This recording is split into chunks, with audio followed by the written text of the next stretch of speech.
ओम शांति। 20 तारीख की मुरली है।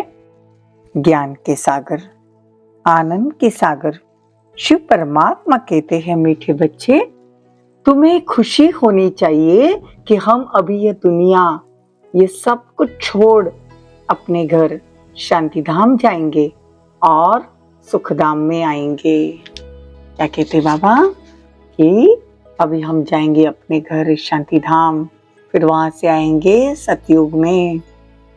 प्रश्न है, इस नाजुक रास्ते में निरंतर आगे बढ़ने के लिए कौन सी खबरदारी जरूर रखनी है?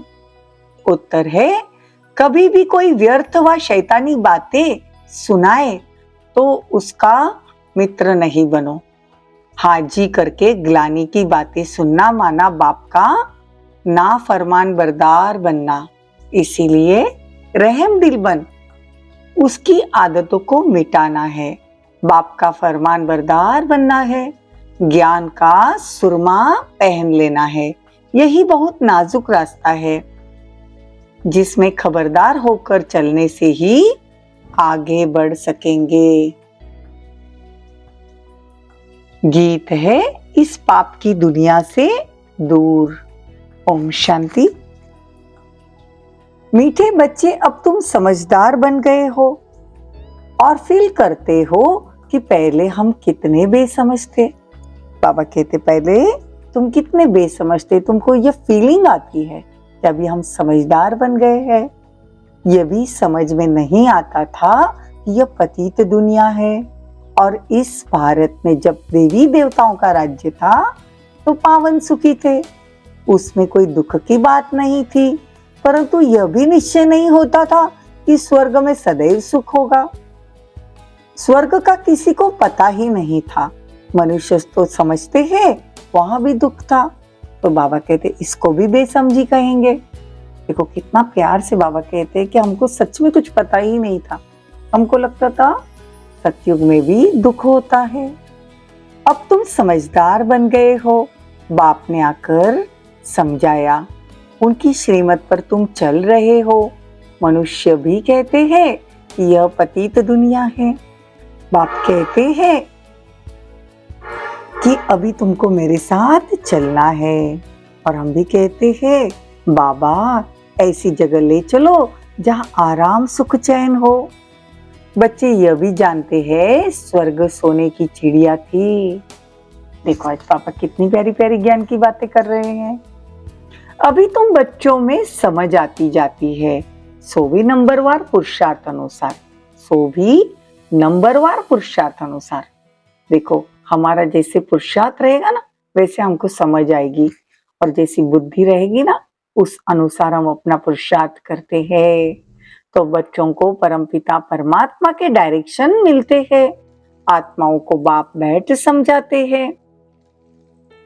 तो बाप आत्माओं से ही बात करते हैं कि तुम हमारे अविनाशी बच्चे हो। फिर मम्मा बाबा भी कहते हो। इस दुनिया में किसी को भी पिताश्री तो नहीं कह सकेंगे ना, पिताश्री। देखो श्री माना श्रेष्ठ, परंतु यहाँ एक भी मनुष्य श्रेष्ठ है नहीं। एक की ही महिमा हो सकती है जो श्रेष्ठ है। बाबा कहते हैं तुम जानते हो कि अभी हम फरिश्ते बनने वाले हैं, लेकिन चलते चलते श्रेष्ठ बनते बनते झट माया रावण थप्पड़ लगाकर भ्रष्ट बना देती है। इसीलिए बाबा कहते बच्चे खबरदार रहो। देखो यह ईश्वरीय कॉलेज है ना, इसमें कोई नया आदमी आया तो उसको कुछ भी समझेगा नहीं। इसीलिए 7 दिन का कोर्स कराना पड़े, क्वारंटाइन में बिठाना पड़े, जब तक लायक बने। फिर भी अच्छा आदमी रिलीजियस माइंडेड है तो तुम उससे पूछ सकते हो कि परमपिता परमात्मा से तुम्हारा क्या संबंध है, वो तुम्हारा क्या लगता है। बाप कहते तुमको नई नई पॉइंट सुनाता हूँ जिससे तुमको नशा चढ़े, किसी को समझाने की युक्ति आए। परंतु बच्चों को देह अभिमान बहुत आ जाता है, देहधारियों से लव हो जाता है। बाप कहते हैं हे आत्माएं, तुम तो अशरीरी आई थी, फिर पाठ बजाने, अब 84 जन्म पूरे किए हैं।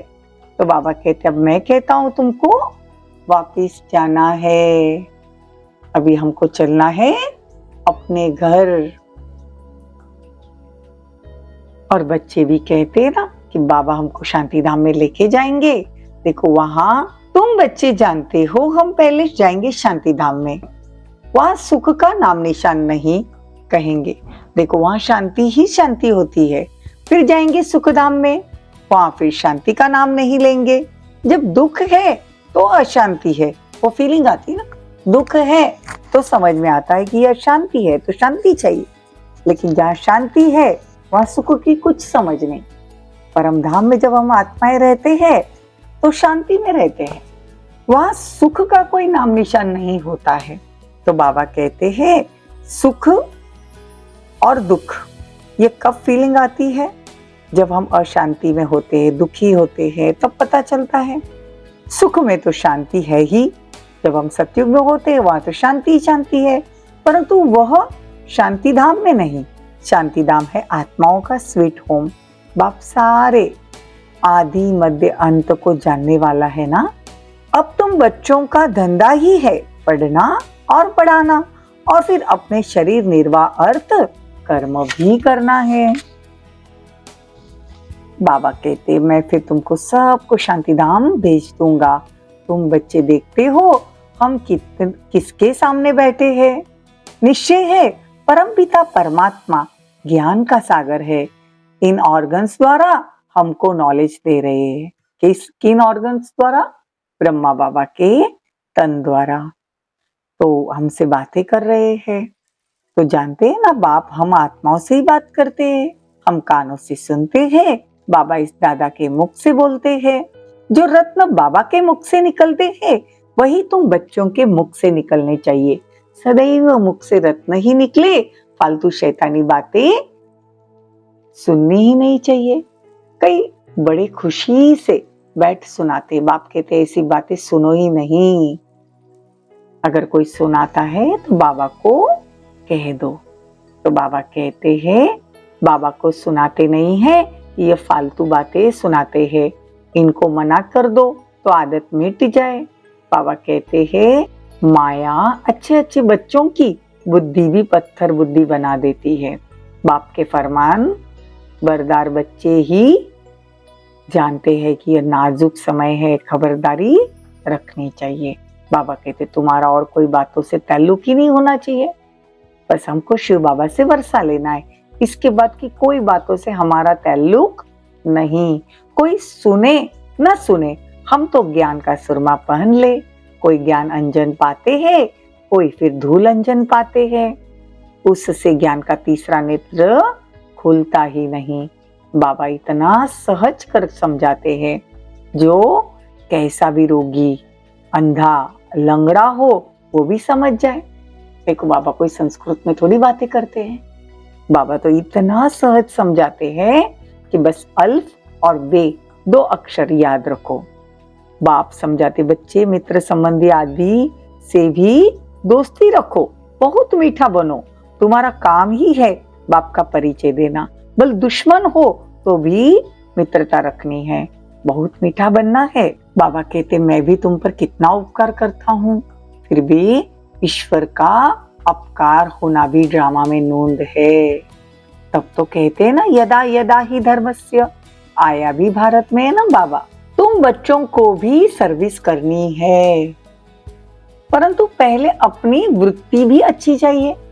अगर हमको सर्विस करनी है तो बाबा कहते हैं पहले वृत्ति भी अच्छी चाहिए। सिर्फ पंडित नहीं बनना है, पक्के योगी राज ऋषि होके दूसरों को तीर लगाना है। जब हम राज ऋषि होंगे तो ही दूसरों को तीर लगेगा। खुद में कमी होगी तो दूसरों को नहीं बोल सकेंगे, लज्जा आएगी, अपना पाप अंदर खाता रहेगा। बाप कहते कुछ समझदार बनो, इस समय सच्ची कमाई करनी है। और सच्ची कमाई कौन कराता है? सच्ची कमाई बाप ही कराते हैं। बाप और वर्षे को याद करना है। बाबा कहते ये भूलो मत। सिमरन करते करते अंतमति सो गति हो जाएगी। सवेरे उठ बाप की याद में बैठो। अगर सुस्ती आती है तो समझा जाता है इनकी तकदीर में नहीं। ऐसा प्रैक्टिस करनी है जो अंत में देह का भान टूट जाए और अपनी देह भी याद न आए। हम आत्मा है, बस इतना ही याद आए। अच्छा, मीठे मीठे सिके लदे बच्चों प्रति माता पिता बाप दादा का याद प्यार और गुड मॉर्निंग। रूहानी बाप की रूहानी बच्चों को नमस्ते। हम रूहानी बच्चों की रूहानी माता पिता बाप दादा को याद प्यार, गुड मॉर्निंग, नमस्ते, थैंक यू, बहुत बहुत शुक्रिया। धारणा के लिए मुख्य सार, अपनी वृत्ति को शुद्ध रख, दुश्मन को भी मित्र बनाना है। अपकार्य पर भी उपकार कर, बाप का सच्चा परिचय देना है। जो रत्न बाबा के मुख से निकलते हैं वही रत्न निकालने हैं। कोई भी व्यर्थ बातें न सुननी है न सुनानी है। वरदान, बहुत सुंदर वरदान है। संगम युग के समय का महत्व जान, परमात्मा दुआओं से झोली भरने वाले माया जीत भव। संगम युग के समय का महत्व जान, परमात्मा दुआओं से झोली भरने वाले माया जीत भव। संगम युग का 1 सेकंड और युगों के 1 वर्ष से भी ज्यादा है। इस समय 1 सेकंड भी गवाया तो सेकंड नहीं, लेकिन बहुत कुछ गवाया। इतना महत्व सदा याद रहे तो हर सेकंड परमात्मा दुआएं प्राप्त करते रहेंगे। जिसकी झोली परमात्मा दुआओं से सदा भरपूर है, उसके पास कभी माया आ नहीं सकती, दूर से ही भाग जाएगी। तो समय को बचाना यही तीव्र पुरुषार्थ है। तीव्र पुरुषार्थी अर्थात सदा माया जीत। स्लोगन, जो आज्ञाकारी है वही बाप की व परिवार की दुआओं के पात्र है। ओम शांति।